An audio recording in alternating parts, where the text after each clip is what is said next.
बिहारी लाल की, भक्तवत्सल भगवान की जय। कथा स्थल में विराजमान साक्षात ममतामयी वात्सल्यमयी माताओं, बहनों तथा भगवान के श्री चरणों में अनुराग रखने वाले सज्जनों एवं प्यारे बच्चों,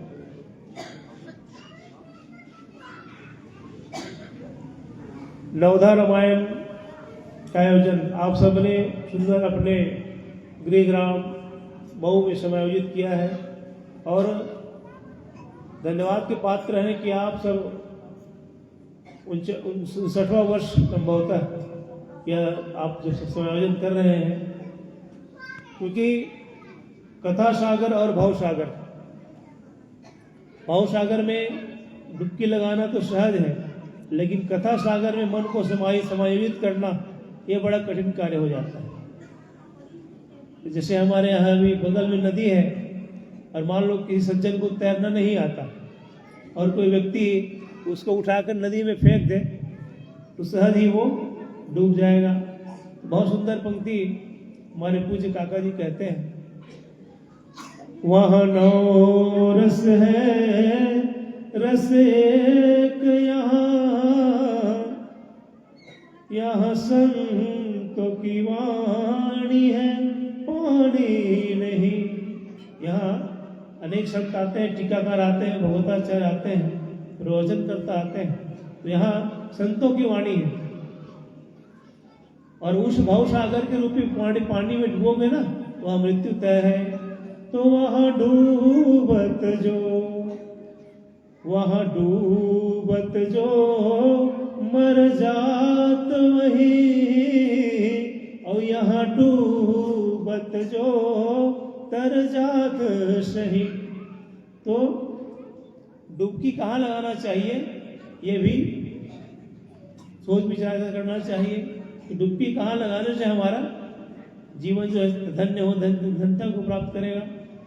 क्योंकि सज्जनों, ये जो मनुष्य देह मिला है ना, मोक्षायतन है। मोक्ष को प्राप्त करने के लिए मनुष्य देह मिला है।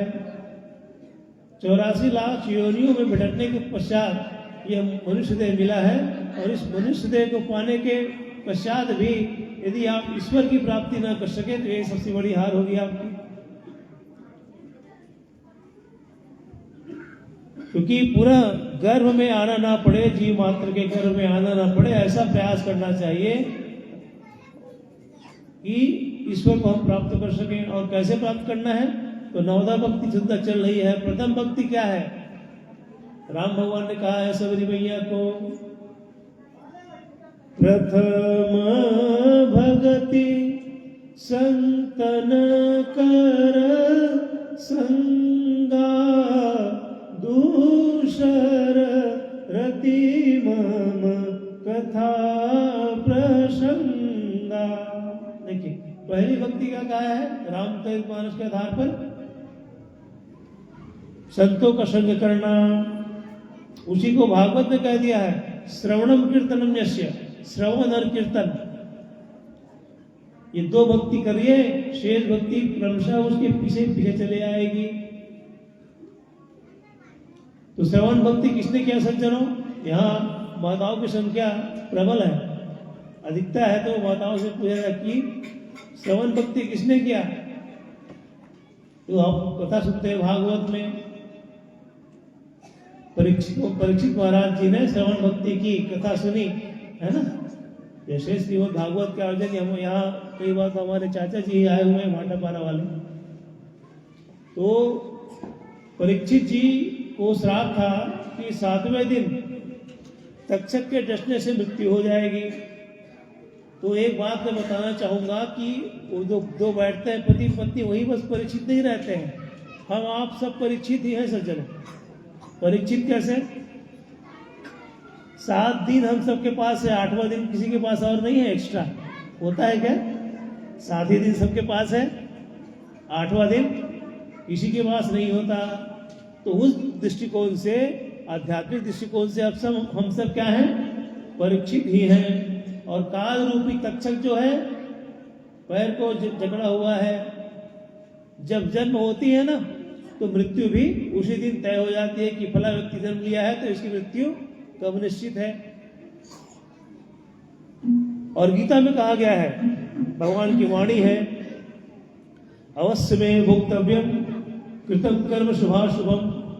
जो कर्म करता है अच्छा करेगा तो अच्छा फल मिलेगा, बुरा करेगा तो बुरा फल। लेकिन अवश्य में बोला गया भगवान ने, बिल्कुल भोगना ही पड़ेगा, वो चाहे कितना बड़ा संत ही क्यों न हो या कितना बड़ा दुष्ट ही क्यों न हो।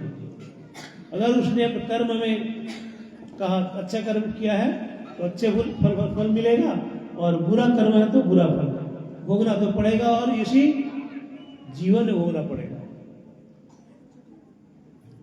तो संतों का शासन कीजिए। जैसे जो कुम्हार होता है सज्जनों, कुम्हार जब घड़ा बनाता है ना, जो भी कलाकारी करना होता है तो कच्चे घड़े में करता है, और घड़ा कहीं पक गया उसके बाद कहीं कलाकारी करना चाहेगा तो वो घड़ा जो है फूटने का डर रहेगा, पका हुआ घड़ा है। इसी प्रकार से देखिए छोटे छोटे बच्चे बैठे कथा सुनने के लिए, बहुत अच्छी बात है। तो भक्ति करना परम आवश्यक है, क्योंकि भगवान ना एक ही नाता मानते सज्जनों, भक्ति का नाता मानते भगवान। बाकी शेष जो व्यवहारिक रिश्तेदारी है नाता भगवान नहीं जानते। भगवान जो है भक्ति के नाता मानते हैं। और इसी बात को गोस्वामी तुलसीदास जी ने लिखा है रामचरितमानस में, भगतिवंत अति नीचहु प्राणी, अमोही प्राण प्रिय असीम वाणी। भक्ति से युक्त होना चाहिए, किसी जाति विशेष समुदाय विशेष की बात भगवान ने नहीं की है। और मैं उदाहरण भी देना चाहूंगा,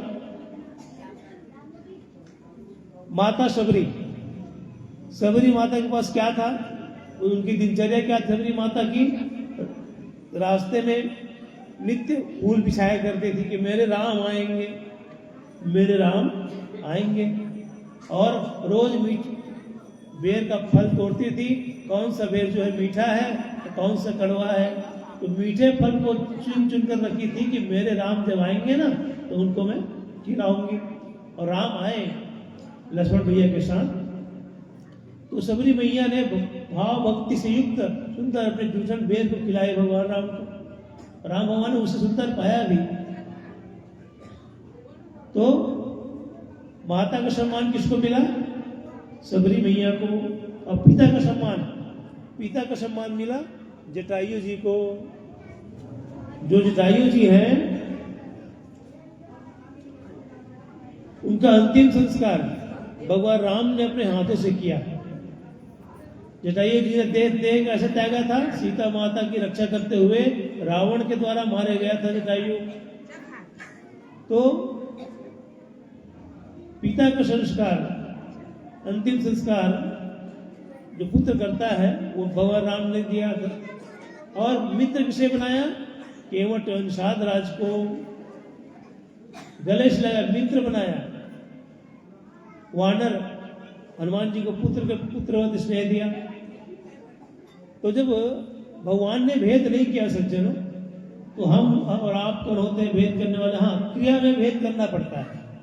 जैसे यहाँ सुंदर रोज कोई माताएं निर्धारित होंगी या बच्चे जो गोबर से लिखते होंगे, गौ माता गोबर से, इधर कुत्ते आदि के उसे तो नहीं लिख सकते ना, क्यों।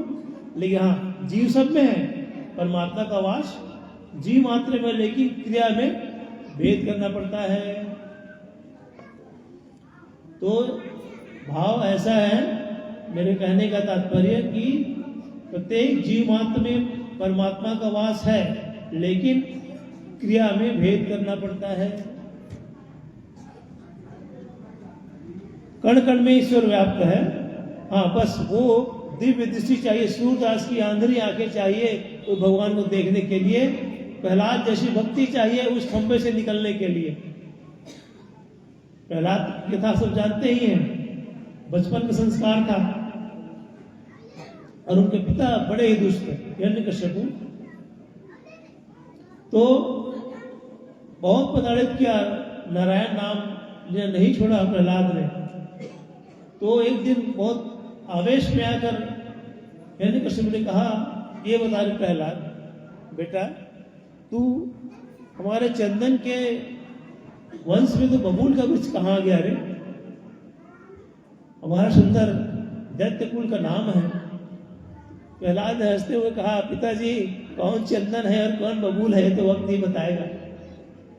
और जब अंतिम समय बहुत चरम पर आवेश आया हिरण्यकश्यपु को, तो कहा, भैया बता तेरे भगवान कहाँ है, मैंने बता कहा। प्रहलाद ने कहा, पिताजी मेरे भगवान ना आपके अंदर है, ये सेनापति के अंदर है, और तो और इस खंबे में भी मेरे भगवान है। कहा तो जैसे ही प्रहलाद ने कहा कि खंबे में भगवान है, गदे का प्रहार किया और दहाड़ मारते हुए नरसिंह भगवान का प्रकट हुआ। लबलबाते जीवा, लाल लाल नेत्र, पूरा कंपायमान हो गया। मां के स्वभाव प्रेम से बोले, नरसिंह भगवान की जय। जब नरसिंह भगवान के लबलबाते में जीवा देखी, लाल लाल आंख देखी, हिरण्यकश्यप वही बेहोश हो गया। हालांकि ये भागवत की कथा है, लेकिन मैं ये कथा बताने का तात्पर्य ये है सज्जनों, यहाँ छोटे छोटे बच्चे लोग बैठे हुए हैं, तो बचपन का संस्कार जो है ना प्रबल होता है। तो नारायण नाम की महिमा आप सब जानते हैं, नाम की महिमा। और नाम की महिमा क्या है ये बताना चाहूंगा मैं, कि नारायण नाम का जो बालक था, उसके पिता का नाम था अजामिल।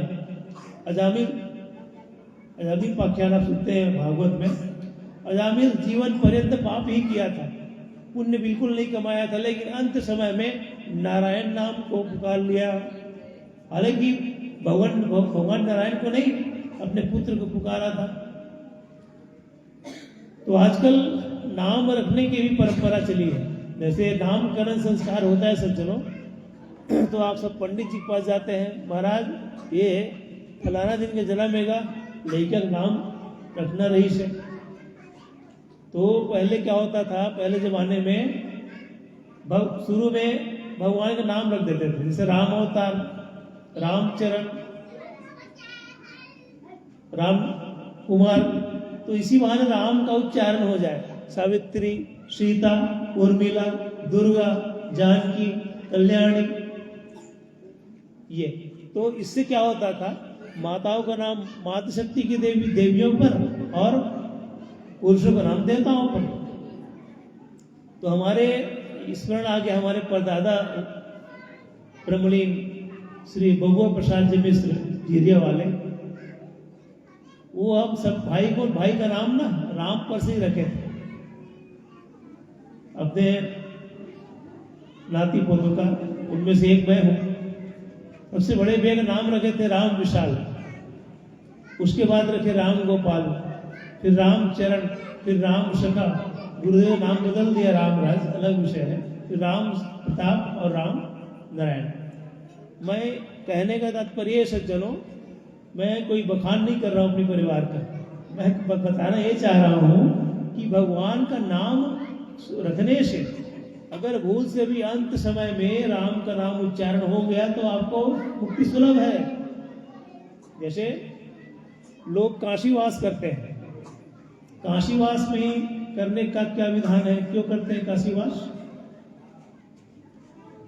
काशीवास इसलिए करते हैं क्योंकि काशी में मृत्यु जब होती है ना, जब यमराज के दूत आते लेने के लिए, तो स्वयं वहां के काशी के राजा विश्वनाथ भगवान माता पार्वती के साथ जाकर उस जो व्यक्ति का शरीर छूटने वाला होता है ना, उसी कान में राम नाम का उच्चारण कर देते हैं। राम जो है तारक मंत्र सज्जनों, राम जो है तारक मंत्र है। बाकी अन्य युगों में कठिन तपस्या करनी पड़ती थी, तपस्या यज्ञ आदि अनुष्ठान आदि होता था, लेकिन कलयुग में नाम की महिमा कहा गया है। गोस्वामी जी ने क्या लिखा है? गोस्वामी जी ने तुलसीदास जी ने लिखा है कि कलयुग केवल नाम आधारा, सुमिर सुमिर नर उतरहि पारा। कलयुग है केवल नौका जो है राम नाम रूपी नौका है। इस भाव सागर से तरना है तो राम नाम का सहारा लेना पड़ेगा। और एक बात विशेष है, देखिए भागवत की जब कथा आती है ना तो पहले रामावतार होता है सज्जन, रामावतार होता है, फिर कृष्ण अवतार होता है। आप सुने होंगे कई बार। तो रामावतार का पहले बार क्यों होता है? रामावतार का कथा जो पहले सुनाई जाती है वो इसलिए क्योंकि राम भगवान मर्यादा के अवतार है। मर्यादा पुरुषोत्तम भगवान राम कहा जाता है, लेकिन भगवान कृष्ण लीला पुरुषोत्तम है सज्जन। उनकी लीला अनुकरणीय है, भगवान की क्रिया अनुकरणीय है। जैसे आज भी यदि कोई व्यक्ति सुबह उठकर अपने माता पिता और गुरु को प्रणाम करता हो तो उसका आचरण भी राम भगवान जैसा ही है। गोस्वामी जी ने क्या लिखा है? प्रातः काल उठ के रघुनाथा, मात पिता गुरु ना वही माथा।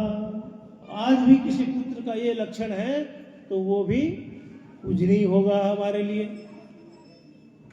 क्योंकि जो व्यक्ति प्रातः काल उठकर ही अपने माता पिता और गुरु और गौ को प्रणाम करता हो उसका जीवन सार्थक है सज्जनों। गौ माता की चर्चा आई है तो किसी भी देवता का अवतरण जब होता है ना तो हेतु क्या होता है?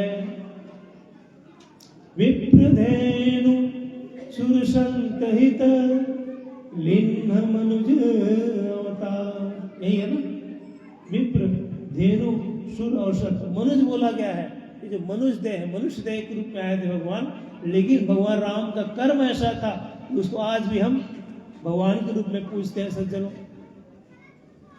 राम को भगवान के रूप में और रावण को हर साल जलाते हैं। क्यों जलाते हैं? रावण की दो गलती। पहली गलती क्या थी? शिव से प्रेम लेकिन राम से द्रोह। दूसरी वरनारी पर कुदृष्टि। ये दो गलती रावण को हर साल जो आप लोग जलाते हैं। लेकिन रावण की गलती क्या थी? शिव से प्रेम, राम से द्रोह। और रामचरितमानस में चौपाई क्या है? जा पर कृपा राम की होई, ता पर कृपा करे सब कोई। जिस पर राम भगवान की कृपा हो गई उस पर तो सभी देवता की कृपा होगी। जबकि एक दूसरे के पूरक हैं राम भगवान और शिव।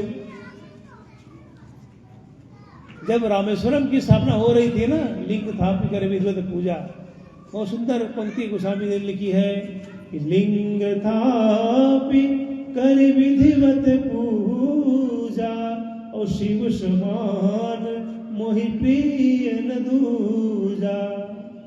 भगवान राम का वचन है, रामेश्वरम शिवलिंग की स्थापना करते समय शिव के समान मुझे प्रिय कोई और दूसरा नहीं है।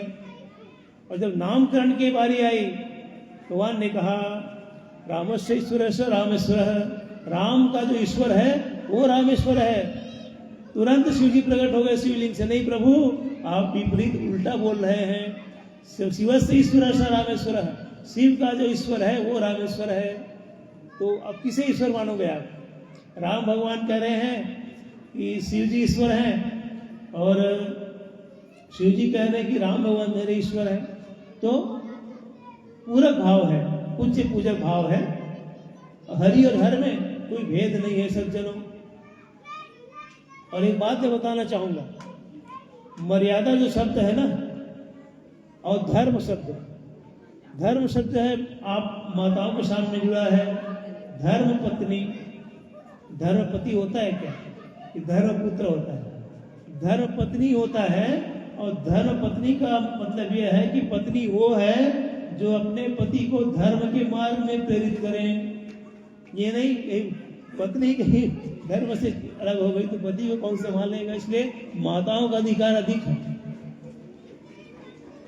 10 गुना अधिक अधिकार माताओं का है पिता से। आप जान ले रहे हैं, आपको ही माताओं को ही वो सौभाग्य मिला है जो देवताओं को भी अपने गोद में खिलाए हैं। सुंदर है। सुहर गीत हम लोग गाते हैं, पलना में ललना झुलावे यशोदा मैया, पलना में ललना। ये पंक्ति जब चले तो यशोदा मैया आप बन जाती हैं। और जब राम जन्म होता है तो अवध में हो रही जय जयकार, अवध में है ना। तो कब आपका ग्राम मऊ अयोध्या बनेगा, कब गोकुल बनेगा आपको पता नहीं चलेगा। तो जहां जहां राम कथा होती है ना वहां ये सब भाव प्रकट हो जाता है। तो पल्ला में लल्ला झुलाने का अधिकार भगवान को भी आप सब माताओं को मिला हुआ है कि राम को जन्म देने का, कृष्ण को जन्म देने का ये अधिकार आप सबको मिला है। और दुर्भाग्य है वर्तमान परिवेश में कि कोई व्यक्ति विशेष राष्ट्र का पिता बन जाता है। मैं संकेत कर रहा हूं सज्जनों, जिस हरि भूमि में राम भगवान पुत्र बनकर आए, कृष्ण भगवान पुत्र बनकर आए, उस भूमि में कोई व्यक्ति विशेष चरखा चलाकर राष्ट्र का पिता कैसे बन सकता है। राम और कृष्ण तो बड़े नहीं हुए। तो इसलिए सावधान हो जाइए, कोई भी पार्टी विशेष का व्यक्ति राष्ट्र का पिता नहीं हो सकता। हमारे राम पुत्र बनकर आए, कृष्ण पुत्र बनकर आए, तो फिर उनका ठीक है, मनुष्य ही वो भी है, संत थे, ज्ञानी थे, लेकिन राष्ट्र के पिता कोई नहीं हो सकता। वो तो परम पिता ही परमात्मा ही हो सकते हैं। इसलिए जैसे राष्ट्रपति होता है, पति का मतलब क्या निकालेंगे सज्जनों? राष्ट्रपति मतलब क्या, राष्ट्रभर का पति बन जाएगा क्या? पति का मतलब होता है रक्षक, जो रक्षा कर सके। इसकी रक्षा आपकी जो आत्मा है अंदर, जैसे इस हाड़ मांस के शरीर का पति कोई भी हो सकता है, लेकिन आत्मा का पति कौन हो सकता है? वो परमात्मा ही होता है। इसलिए राष्ट्रपति होता है, सभापति होता है, सेनापति होता है। तो पति का मतलब होता है रक्षक, जो रक्षा कर सके। तो आप लोग भी किसी न किसी के पति होंगे, और आपके भी पति कौन है? आत्मा के पति परमात्मा। आप लोग आरती में गाते हैं ना, तुम हो एक अगोचर सबके प्राणपति। तो प्राणों के पति तो परमात्मा ही है सज्जनों, हमारे आपके सबके वो परमात्मा ही हो सकते हैं। और उसके भी लक्षण होते हैं ना। तो प्रथम भगति संतन का संगा, दूसर रति मम कथा प्रसंगा। कथा को सुनकर कोई व्यक्ति यदि कह दे, कथा नित्य नवीन होता है सज्जनों। जब सुनो ऐसा लगता है कि पहले बार ही सुन रहे क्या जी। और जिसके मन में ललक है और वही कथा का असली रसिक है। और कथा के रसिक कौन हुए हैं? अंजने हनुमान जी महाराज। क्योंकि हनुमान जी के श्लोक होता है, यत्र यत्र रघुनाथ कीर्तनम तत्र तत्र विधुमस्तकांजलिं बाष्पवारि परिपूर्ण लोचनम मारुतिं नमत राक्षसांतकम्। जहां जहां राम कथा होगी वहां वहां हनुमान जी प्रत्यक्ष या अप्रत्यक्ष रूप से विद्यमान रहेंगे। ये मैं नहीं, ये राम भगवान का आशीर्वाद है हनुमान जी को, मैं नहीं कह रहा हूं। क्यों? क्योंकि जब राम भगवान का राज्याभिषेक हुआ और सबकी विदाई हो रही थी ना, तो राम भगवान ने कहा, बेटा हनुमान तुम्हें ना कलयुग के अंत तक रहना है बेटा। हनुमान जी रोने लगे, प्रभु आपके बिना और आपकी कथा के बिना मैं रह नहीं सकता। तो मुझे आशीर्वाद दीजिए कि जहाँ जहाँ आपकी कथा हो वहाँ वहाँ मुझे स्थान मिले। तो देखिए यहाँ कथा हो रही है, आंजनेय जी वहाँ बैठे हैं जो राम दरबार में, और कितना अद्भुत चरित्र है हनुमान जी का। अतुलित बलधामम ज्ञानी नाम अग्रगण्यम सकल गुण निधानम। ये सब होने के उपरांत भी कितना विनयशील कि चारों भैया के नीचे हाथ जोड़ के बैठे रहते हैं। ये होती है विनम्रता। कोई थोड़ा सा बलशाली क्या हो गया और तेरे मारूंगा रे, पीटूंगा रे, होता है थोड़ा बलिष्ठ जो हो गया तो नहीं। विद्या ददाति विनयम और विनयम ददाति पात्रता। कथा आती सज्जनों कि एक बार बाली को बड़ा अभिमान हो गया था। बाली ब्रह्मा का मानस पुत्र, ब्रह्मा जी का मानस पुत्र बाली हनुमान जी को चुनौती दे दिया, जय हनुमान बड़ा बलशाली बनता है, मुझे तेरे से युद्ध करना है, चल युद्ध कर मेरे से। हनुमान जी ने हाथ जोड़ा, भैया आप ब्रह्मा जी के मानस पुत्र हैं, मैं आपको प्रणाम करता हूँ, यहाँ से चले जाइए, मुझे राम नाम जपने दीजिए। लेकिन नहीं, बाली का अभिमान था अपने बल का। उसको वरदान क्या था, जो भी व्यक्ति उससे युद्ध करने आएगा उसका आधा बल बाली को प्राप्त हो जाएगा सहज ही। तो नहीं माना बाली और युद्ध करने चला गया। ब्रह्मा जी सम्मुख, हनुमान जी सम्मुख आए। हनुमान जी आपसे निवेदन है, आप ना अपना अतुलित बल धामम है, आप 100% नहीं केवल 5% बल लेके जाइएगा प्रभु।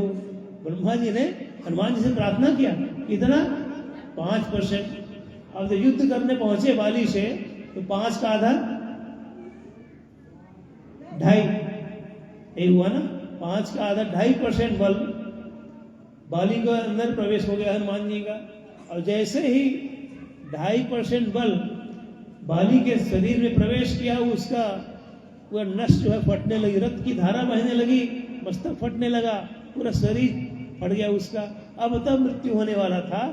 ब्रह्मा जी पहुंच गए, हनुमान जी आपसे प्रार्थना है प्रभु 2.5% बल भी खींच लीजिए। तो सोचिए 2.5% बल को सहन नहीं कर पाया बाली जैसा बलशाली, जो रावण को अपने कांख में दबा 6 महीने तक घूम गया, रावण जैसे व्यक्ति को। तो बाली महाबलशाली। हाँ, अब राम जी यदि चाहते तो रावण से बलशाली कौन था, बाली था, तो बाली से मित्रता कर सकते थे, लेकिन नहीं किया। क्यों नहीं किया, क्योंकि वो अधर्म का पक्षधर थी। सुग्रीव जो है उसका छोटा भाई, उसकी पत्नी को हरण कर लिया था। छोटे भाई की पत्नी मतलब पुत्री होती है, पुत्रीवत होती है ना छोटे भाई की बहन।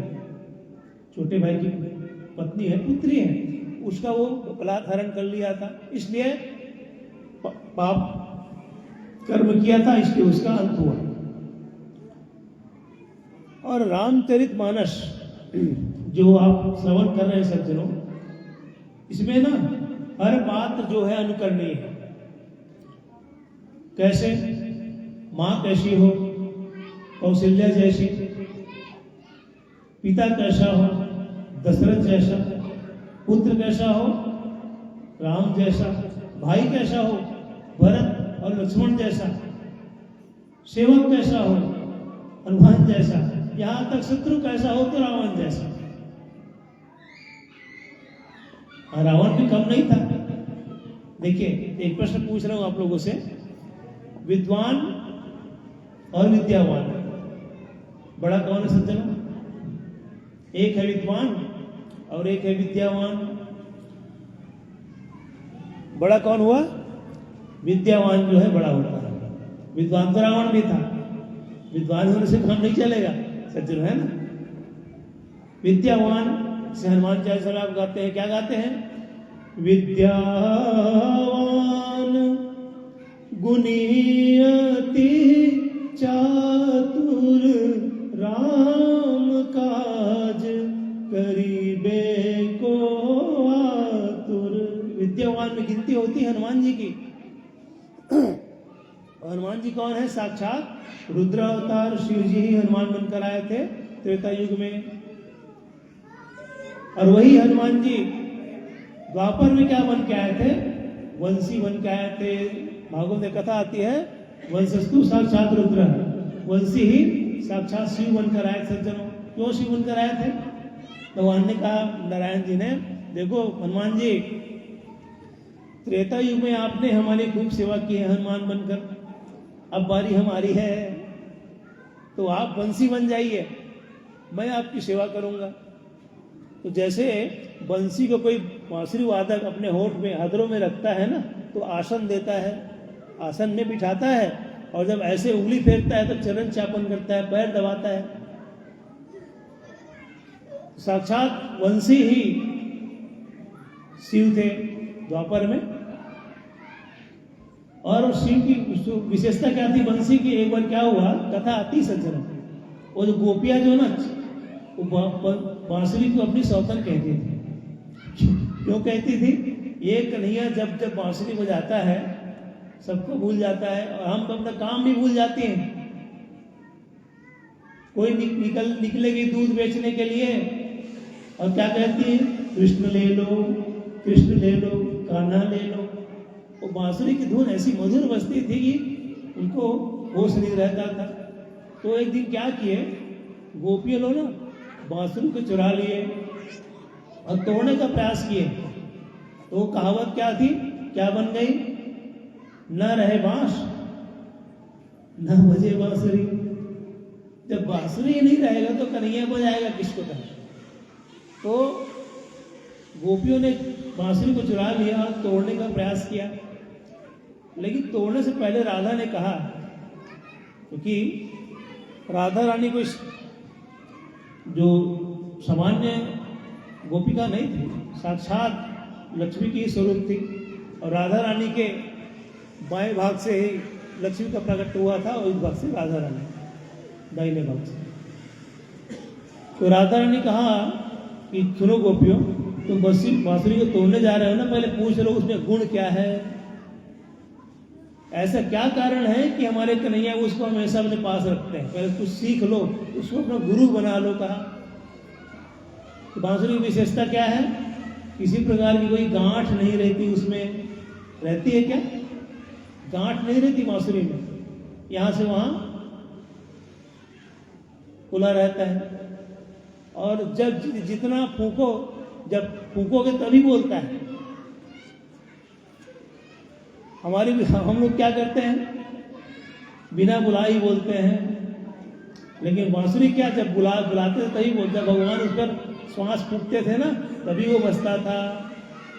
पहला गुण क्या है बांसुरी से? कोई गांठ नहीं है, कोई भेद नहीं है। और भगवान ने कहा है ना, मुझे जो है भगवान का वचन है कि छल और कपट भगवान को प्रिय नहीं है।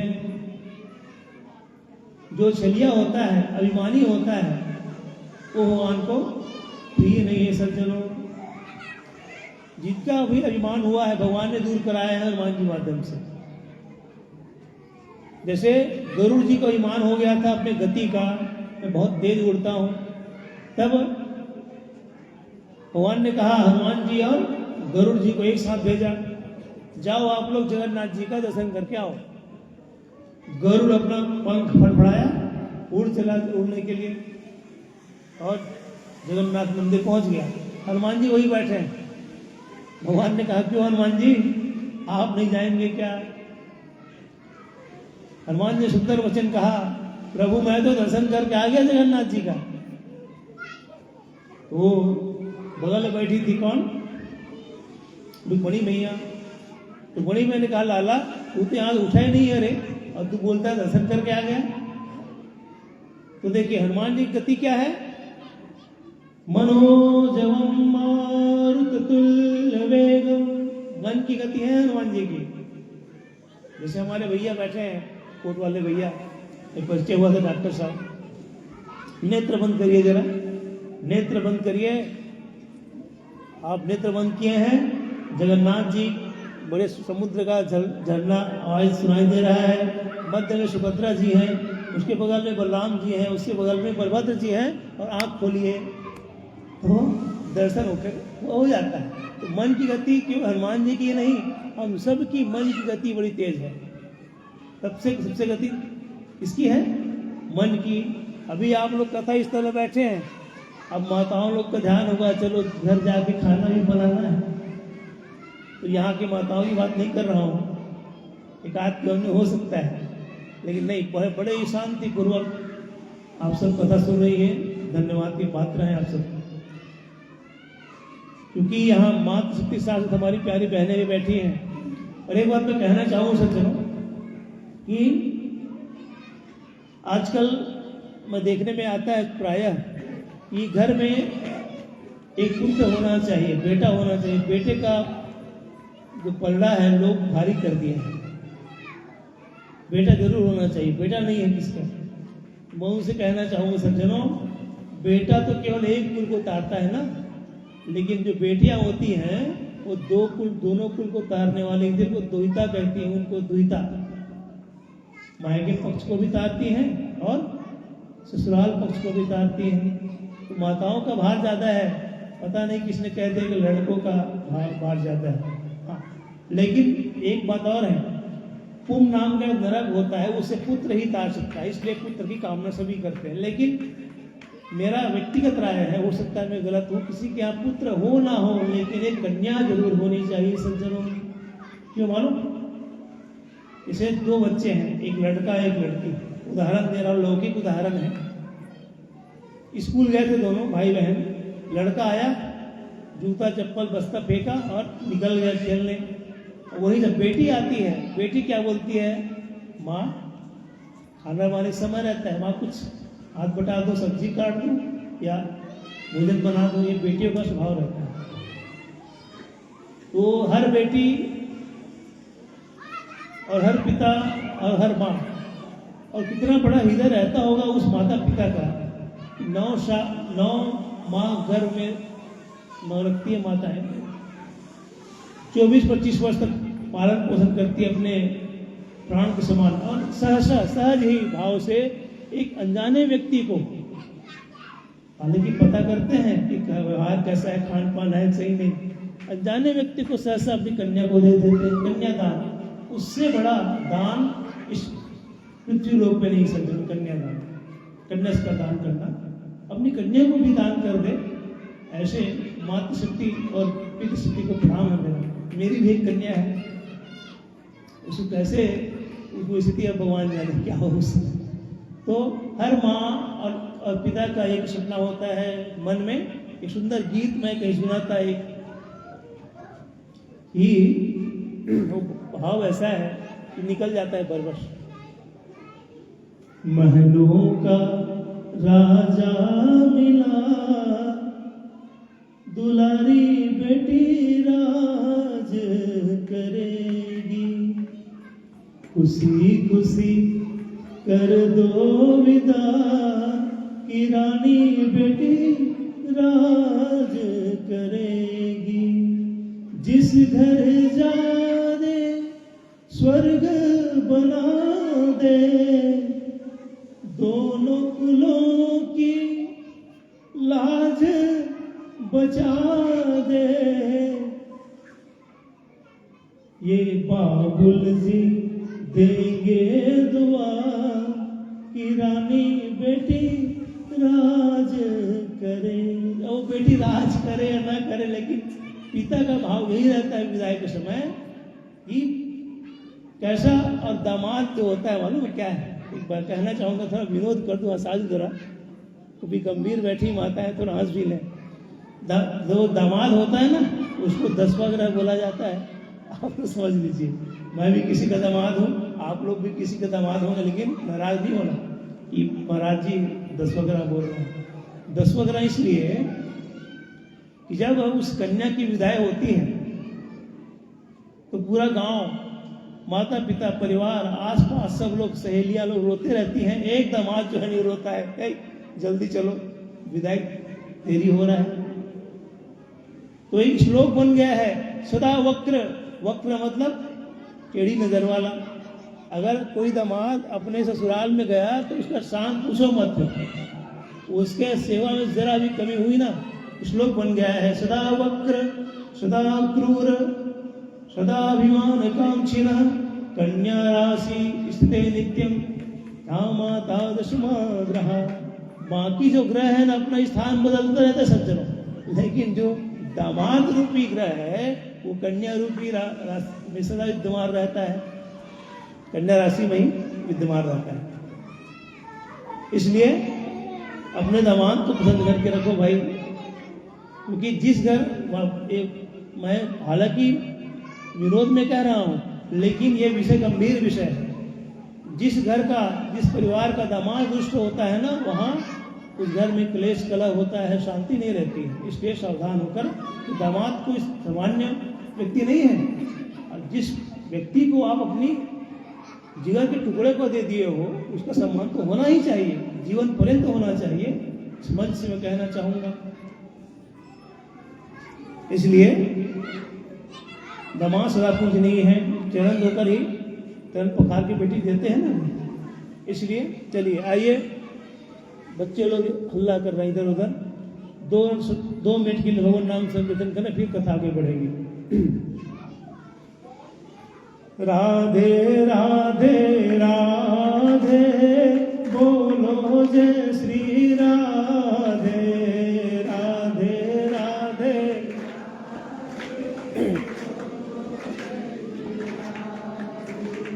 राधे राधे राधे बोलो जय श्री राधे, राधे।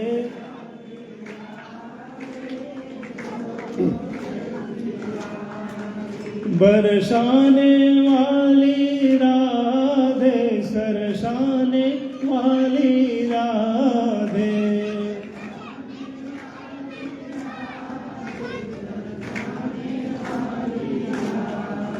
सरसाने वाली राधे, बरसाने वाली राधे।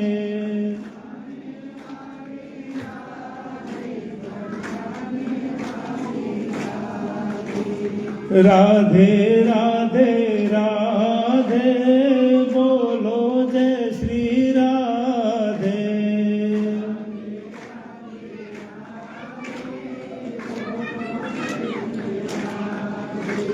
राधे राधे कहिए सहारा मिलेगा,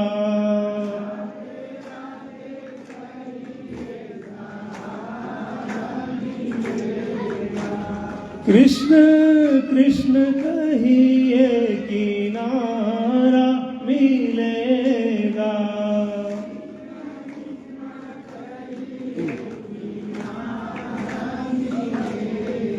सहारा मिलेगा किनारा मिलेगा।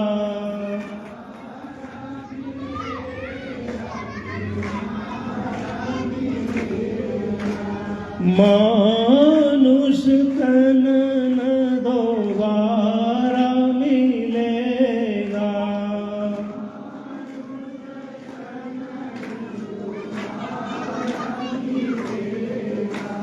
राधे राधे राधे बोलो जय श्री राधे,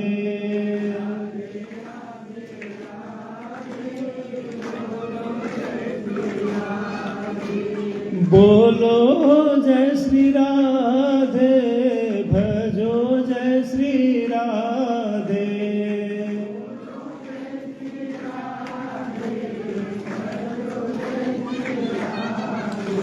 भजो जय श्री राधे, रटो जय श्री राधे,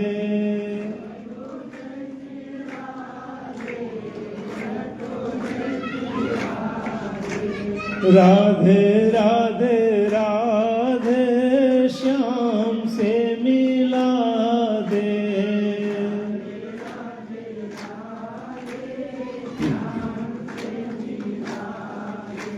श्याम से मिला दे माँ घन श्याम से मिला दे।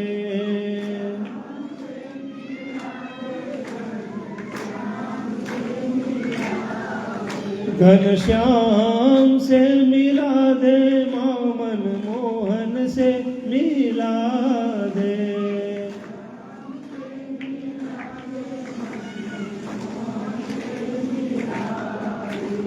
राधे राधे राधे बोलो जय श्री राधे।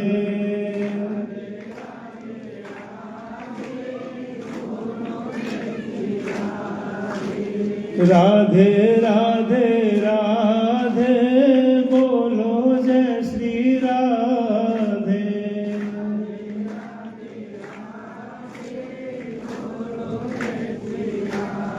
प्रेम से बोले राधे रानी की जय, बांके बिहारी लाल की जय। देखिए, ताली बजाने का बड़ा आध्यात्मिक और वैज्ञानिक कारण है सज्जन। हमारा जो बायां हाथ है ना, उल्टा हाथ, इसमें पंच तत्व होता है और सीधे हाथ में पंचगव्य होता है। पंच तत्व क्या क्या होता है? अग्नि, वायु, पृथ्वी, जल और आकाश। पंचगव्य में क्या होता है? गौ माता का गोबर, गोमूत्र, दूध, दही और घी। तो पंचगव्य और पंच तत्व का जब ऐसा समावेश होता है तो शरीर को ऊर्जा मिलती है और वो ऊर्जा आध्यात्मिक भी होती है और वैज्ञानिक भी। इसलिए ताली ऐसे बजाया जाता है, दोनों हाथ का बराबर मिलना। तो हमारा जो सनातन सिद्धांत है, हमारा वेद पुराण जो है वो अलौकिक सज्जनों। कुछ लोगों का कहना है महाराज ये वेद पुराण बहुत पुराना हो गया महाराज, बदलने की आवश्यकता है। कुछ लोग एक बुधवार मंच में उसे बोला गया है महाराज ये वेद पुराण बहुत पुराना हो गया, ये आजकल मनुस्मृति की कॉपियां चलाई जा रही हैं, बलिहारी जाऊं उनकी बुद्धि को मैं। अगर उनसे मैं कहूँ, उनका कहना है पुराण मनुस्मृति बहुत पुराना है जी, अब नया संविधान लिखना चाहिए। अब मैं कहूँ उदाहरण दे दो कि हाथ से खाते खाते बहुत दिन हो गया, चलो पैर से खाया जाए, संभव है क्या? नहीं। या कान से सुनते सुनते बहुत दिन हो गए, नाक से सुन लें। तो जो चीज प्रकृति में विद्यमान है उसका परिवर्तन हम कैसे कर सकते हैं भाई? और जो मनुस्मृति चला रहे हैं वो उनकी बुद्धि तो है ही नहीं है। साफ साफ इस मंच से मैं चेतावनी दे रहा हूं।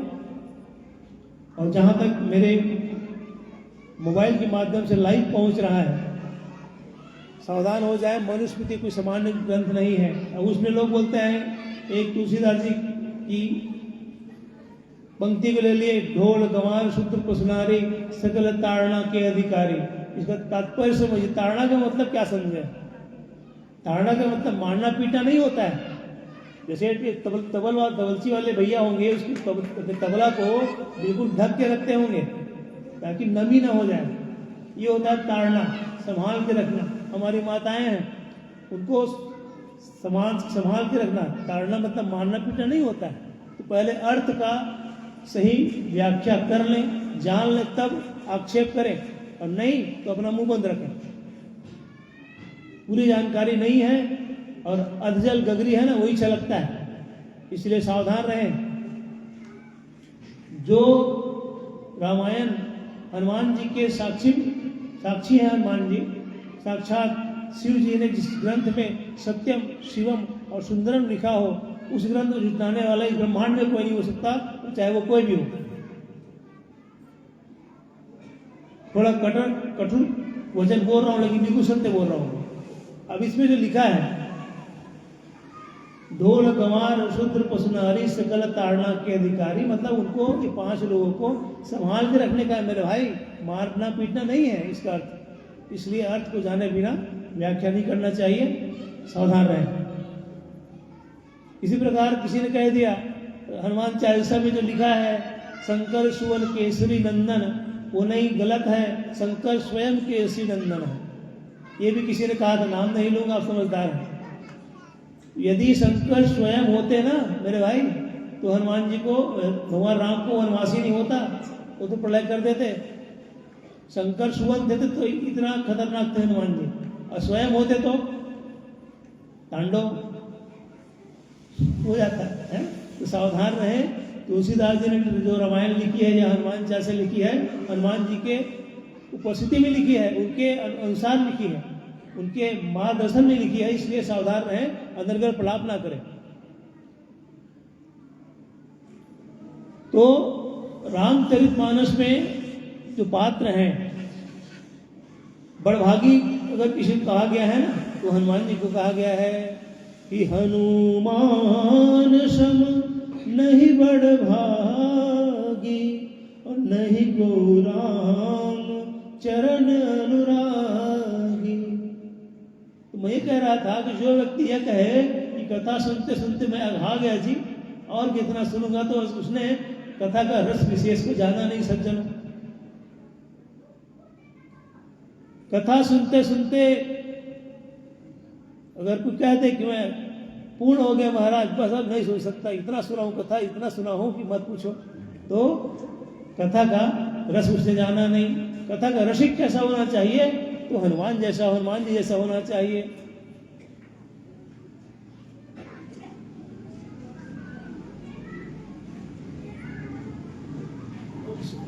क्या है, कई कभी होता है ना, तार जलते रहे और कोई बीच में आ जाए तो जो तरह तो लय जो होता है वो टूट जाता है।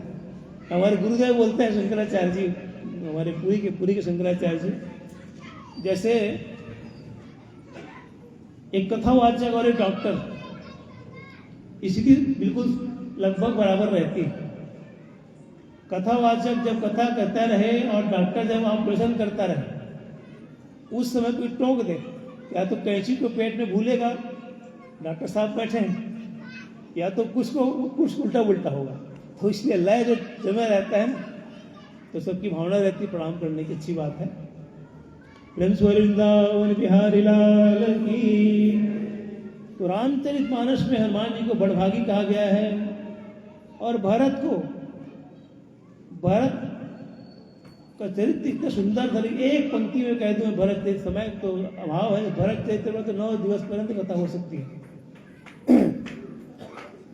हनुमान जी बड़भागी हुए, और भरत जी को बोला गया है कि भरत सरिष को राम सनेही, और जग जप राम राम जप जेही। भरत के समान स्नेही राम जी को और कोई नहीं हो सकता। क्यों? जिस राम को स्वयं भगवान शिव जपते हैं, वो राम भरत को जपते हैं। अब आती बारी लक्ष्मण जी की। लक्ष्मण जी का आवेशावतार लक्ष्मण जी हैं, शेषावतार, उनका क्रोध बड़ा भयानक। जब मेघनाथ और लक्ष्मण जी का युद्ध हो रहा था, तो एक बार क्रोध में आकर बहुत बड़ी बात लक्ष्मण जी ने कह दी, जो सत शंकर करहि सहाय। क्या बोल दिया? मेघनाथ से युद्ध कर रहे थे, शक्तिमान लगी थी, शक्तिमान लगने के बाद जब उठे, जो सत शंकर करहि सहाय, जो 100 शंकर भी आ गए मेघनाथ, तू बचेगा नहीं मेरे से। कहा कितनी बड़ी बात है बता। जो राम भगवान शिव जी को प्रणाम करते हैं, भजते हैं, वैसे वैसे 100 शंकर भी आ गए ना, तो बचेगा नहीं। कितनी बड़ी बात बोल गए। तो आवेशावतार कौन थे? शेषावतार लक्ष्मण जी। वो तो भरत जी को मारने पे उत्ताल हो गए थे जब आ रहे थे, ऐसे लक्ष्मण लला और राम जी का। लेकिन राम भगवान और भरत का प्रेम विशेष। सज्जनों, कबड्डी खेलते थे बचपन में, एक तरफ राम और लक्ष्मण रहते थे, एक तरफ भरत और शत्रुघ्न भाई।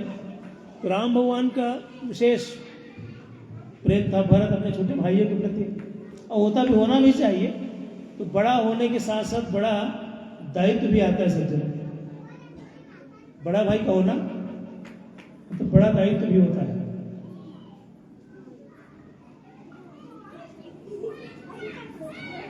तो राम भगवान जब भरत जी की बारी आई कबड्डी लाइन क्रॉस करने की, कबड्डी खेलने की, लक्ष्मण जी ने पकड़ लिया भरत जी को, और लक्ष्मण जी मतलब पकड़ मजबूत, शेषावतार है।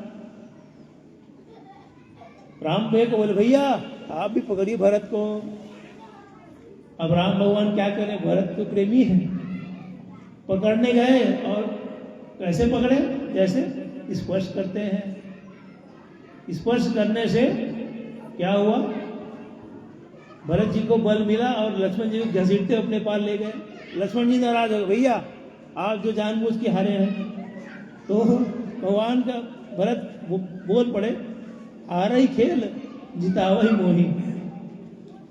हारा ही खेल जितावा, भैया बड़े भैया राम भैया हार कर भी मुझे जिता रहे हैं। तो छोटे भाई के प्रति प्रेम ऐसा होना चाहिए कि छोटा भाई यदि तरक्की करे, उन्नति करे तो बड़े भाई का पिता जब फूल जाना चाहिए गर्व से, ऐसा होता है बड़ा भाई, होना भी चाहिए। भाई भाई का प्रेम माता पिता के प्रति कैसा होना चाहिए, भाई के प्रति कैसा होना चाहिए, पुत्र के प्रति कैसा होना चाहिए। रामचरितमानस एक ऐसा अद्भुत ग्रंथ है सज्जनों, जो अपने जीवन में अनुसरण करता है ना, उसका जीवन सार्थक हो जाएगा।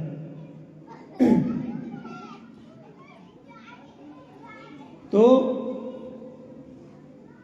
रामचरितमानस में बड़भागी हुए हनुमान जी। और यदि भगवान के भक्ति करने में कोई बाधा बने तो उसको छोड़ देना चाहिए, कहा गया है। किसने छोड़ा, एक उदाहरण आता है सज्जनों, मीराबाई। मीराबाई और तुलसीदास जी समकक्ष थे कि एक ही समय के थे। तो एक बार क्या हुआ, मीराबाई जो है अपनी माँ के साथ मंदिर जा रही थी सज्जनों।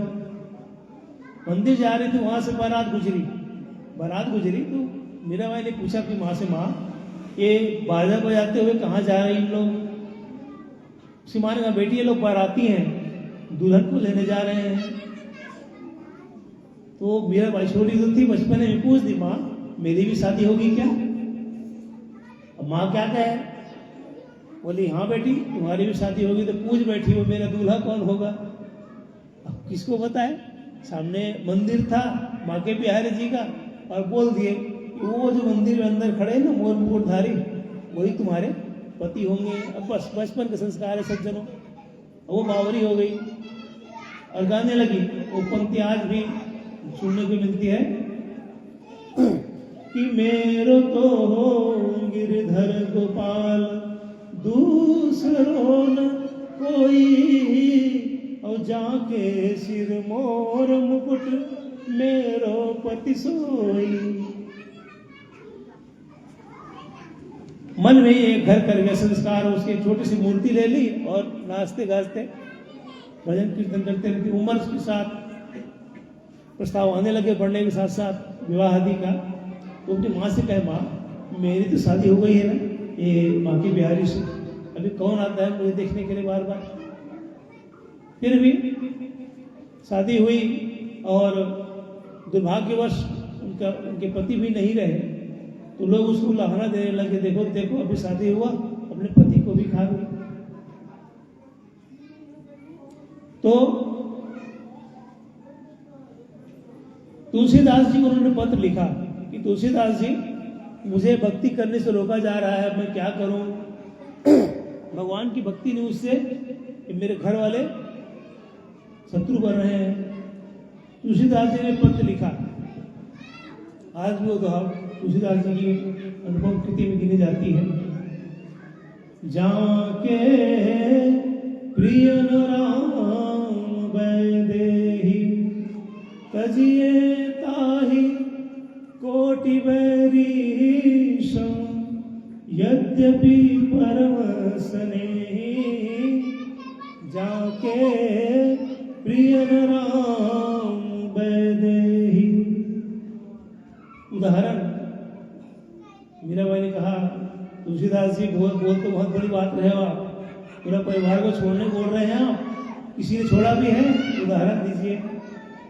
तुलसीदास जी ने पुनः लिखा, पिता तजी प्रहलाद। प्रहलाद ने अपने पिता हिरण्यकशिपु को छोड़ा। पिता तजी प्रहलाद विभीषण बंधु भरत महतारी, विभीषण ने अपने भाई रावण को छोड़ा, भरत ने अपनी माँ कैकेयी को छोड़ा।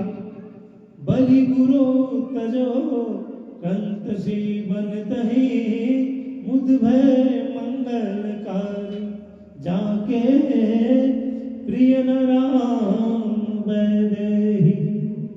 तो जो भगवान के भजन करने में बाधा बने उसको छोड़ी तो कहा। उदाहरण 4-4-5 मत दे दिए तुलसीदास जी ने। पहला उदाहरण दिया प्रहलाद का, दूसरा विभीषण का, तीसरा भरत का, चौथा बलि का, पांचवा गोपी का। इस तरह से उदाहरण दिए तो मीराबाई को थोड़ा बल मिला, संबल मिला और घर परिवार छोड़ करके मंदिर में ही रहने लगी। देवर ने प्रयास किया मारने का, विष का प्याला दिया गया, वही भगवान की कृपा से अमृत बन गया। सर्प को भेजा गया डसने के लिए, वो भी माला बन गई। और दो ऐसे व्यक्ति हुए सज्जनों संतों में, कबीरदास जी और मीराबाई, जिनका शरीर नहीं मिला है, सशरीर भगवान में प्रवेश किए हैं उन लोग ज्योति स्वरूप, मीराबाई और कबीरदास जी।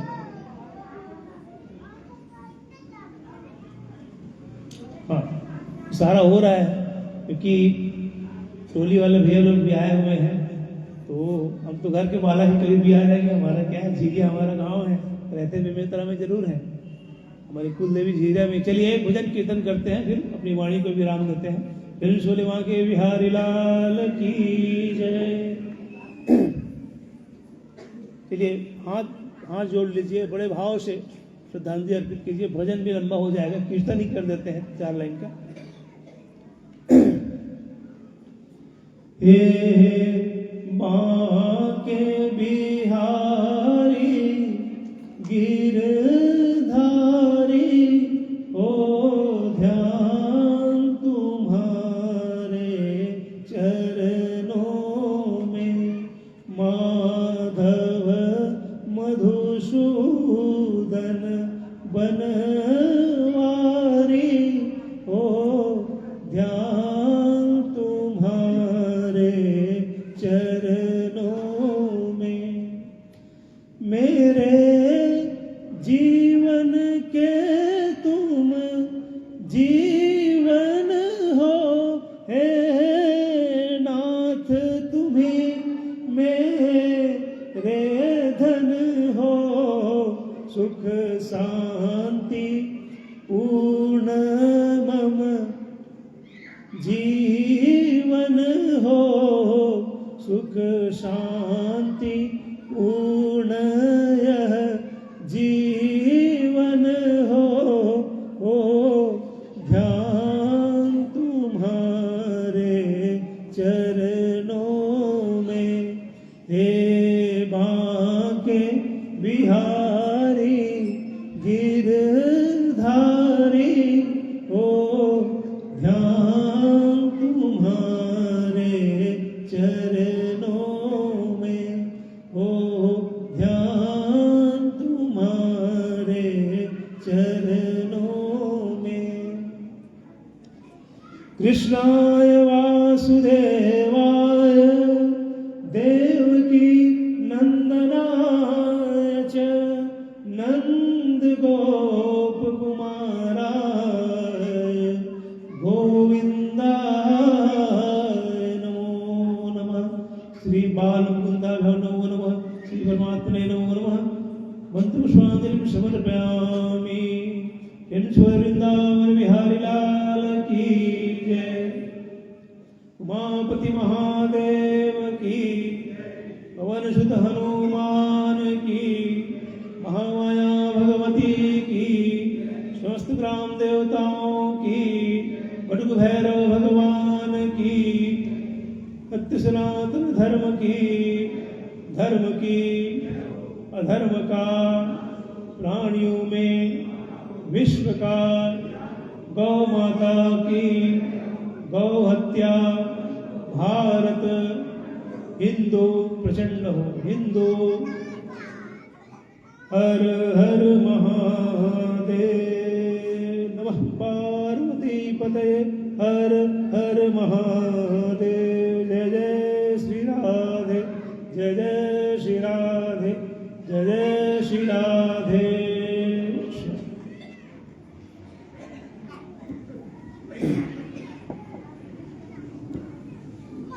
हरिओम।